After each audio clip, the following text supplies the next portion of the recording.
Hey everybody, what's up and welcome back to today's video guys. And today guys I'm going to be showing you how to go ahead and transfer our Etsy store to Facebook shop.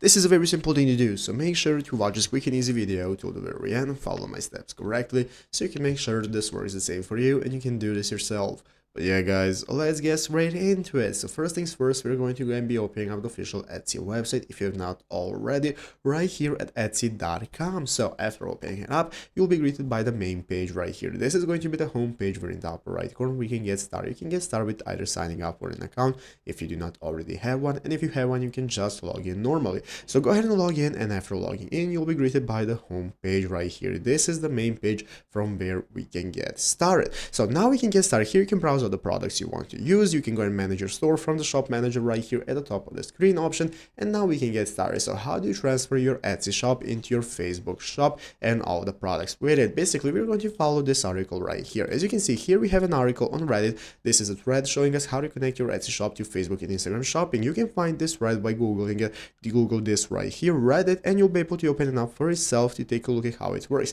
Basically we're going to follow the steps right here that we can see. We're going to go into business settings on Facebook Business Manager. Go into the business settings, open up brand safety and domains, and then you're going to follow the Etsy instructions. This is going to enable you to verify your Etsy domain and connect it to Facebook shop. After that, you can get started with setting up your catalog. You can go ahead and follow the steps right here, and basically you're going to go into Etsy and download all your listing data into a CSV file. The CSV file is going to export it into a table that's going to enable you to upload it to your Facebook shop, after which you'll be able to go and set it up right there. So you're going to go ahead and be able to open up the business manager, commerce manager options, shops, and then follow the rest of the steps to import the file you downloaded from Etsy, and this is going to enable you to go ahead and import all your products. So what you want to do is follow the rest of the steps right here for detailed explanation, but basically the process is simple. So I hope this video was helpful. If it was, make sure to leave a like, subscribe to the channel. So you guys, thanks for watching, take care, and bye.